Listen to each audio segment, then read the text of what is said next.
guys always talk about the amazing times you had with your friends. I want that. No, you know what? You can forget it. I'm not getting in that car tomorrow and you can't make me. Or you're getting in that car or my foot is getting in your ass. That was the pilot of That 90s Show, the short-lived, recently canceled spinoff of the hit Fox sitcom That 70s Show. Or more precisely, the second short-lived spinoff of That 70s Show after the failure of the critically lambasted That 80s Show. At the time, we all thought nothing could be worse than That 80s Show, but we were wrong. So very, very wrong. I have never been prouder.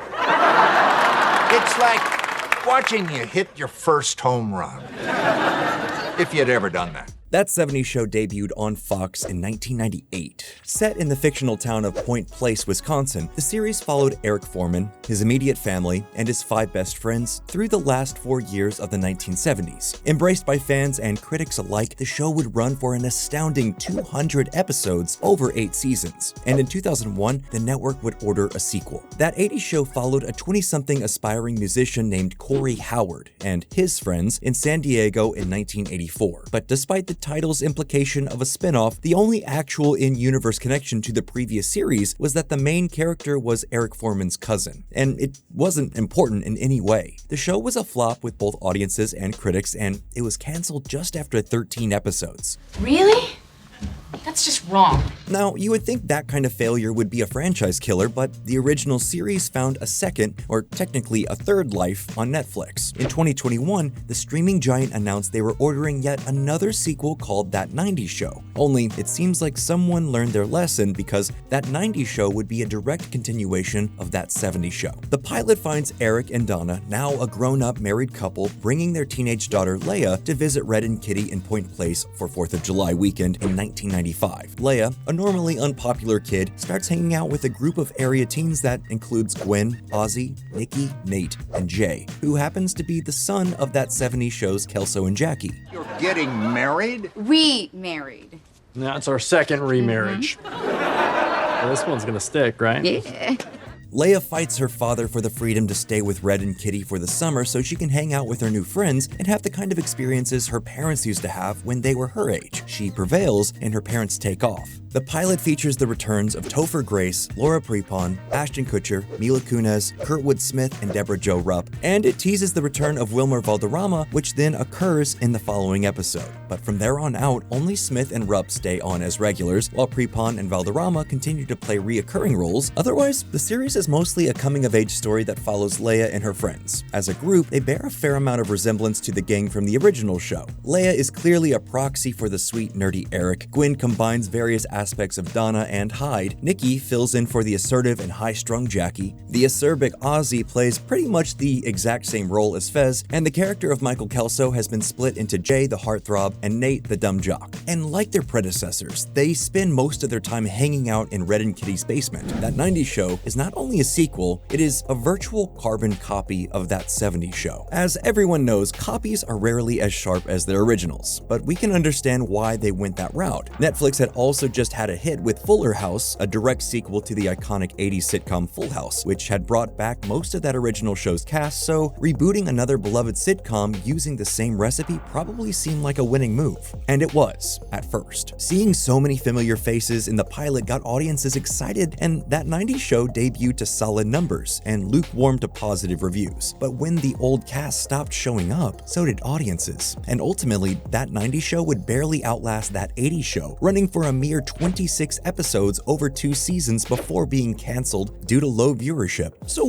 what went wrong? Well, a lot of things. The failure of characters like Eric, Michael, and Jackie to be involved past the pilot certainly deflated audiences a bit. And a handful of elements from the original series, like Red's habit of repeatedly threatening kids with violence, I will grab them by the back of their collar and toss them into next week. As well as the borderline racist and homophobic stereotypes embodied in Fez, were recycled wholesale despite not aging all that well. A lot of the things that went wrong with That 90s Show were the same things that went wrong with That 80s Show, like the whiny, petulant protagonist, the cliche characters, and the general over-reliance on gratuitous references to the time period for laughs. Just like with Corey on That 80s Show, Leia, especially in the pilot, comes off as kind of a bratty and unlikable kid, and we're in no way blaming Callie Haverda, the 15-year-old actress who played the character. The problem was with the material. Leia and her friends were less like fully formed people than they were one-dimensional 90s stereotypes who just did whatever the writers needed. Leia, for example, meets Gwen by creepily spying on her through a window while she's singing along to Alanis Morissette. By 90s standards, Leia is supposed to be a nerd and Gwen is a cool kid, but none of that seems to matter, so they can instantly become best friends and Leia can have a gang just like her parents did. And Gwen's older brother, Nate, is a run-of-the-mill dumb jock stereotype, but he hangs out with the exact same group as his rebellious purple-haired sister. The group also includes Nate's girlfriend, Nikki, who is an ambitious go-getter. The two spend a huge amount of time making out, but otherwise the show doesn't do much to explain why these two would be attracted to each other, or even run in the same circles. Leia immediately falls for the ostensible heartthrob Jay, but he's about as bland as love interests come, and the show doesn't do much to make us understand why Leia would be interested in him, or vice versa. The show doesn't do much to help us understand why anyone in this random assortment of toothless 90s cliches would even be friends. They just are.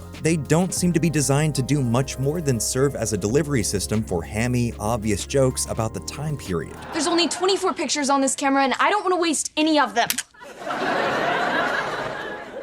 23. The dated use of a laugh track to try and prop up the proceedings doesn't help much either. It's a problem because that 70s show, the series they're trying so hard to imitate, wasn't just a bunch of 70s jokes set to a cheesy laugh track. And it wasn't just an excuse to hear Red threaten some teenager's ass with his foot every week. It was a smartly crafted sitcom that used a 70s aesthetic to lend some style to the funny stories it told about its relatable characters, and the growth they experienced by knowing each other. But none of that works if the audience doesn't truly love the characters in the first place and emotionally invest in their relationships. We'd argue that the main problem with that 90s show is the thing we think is chiefly responsible for making the original series such a hit: the on-screen chemistry of the actors who play the teenage characters at the center of the show. Just like the cast of hit shows like Friends and Seinfeld, the cast who brought the gang from that 70s show to life had an undeniable spark with each other in virtually every conceivable combination, which made the fictional teens feel like a real-life friend group that viewers couldn't wait to hang out with each week. That's why it's so baffling that 90s show seems to have completely punted in this department. We're not placing the blame on the actors themselves, but it's hard to miss the fact that the gang from that 90s show has pretty much no chemistry. Not as characters, not as actors, not as anything. So once the audience got over the thrill of seeing Red and Kitty back in action, there just wasn't much to lock into. I'm sorry, Kitty. I love you, but I just can't do this. Given their track record so far, we're going to assume that we're not likely to see that 2000 show anytime soon. But when the time comes that some streaming service does finally take the franchise out of mothballs again, our advice is this: regardless of what time period it's set in, and regardless of whether it's a direct sequel or a completely new deal, the one thing you absolutely, positively must give fans is a gang with which they want to spend every week hanging out down the street. So, what do you think? Were you a fan of that 70s show? And if so, do you like that 90s show too? Let us know down in the comments below, and if you enjoyed this video, you'll definitely find others you like if you check out the rest of the channel. As always, thank you for subscribing to Nerdstalgic.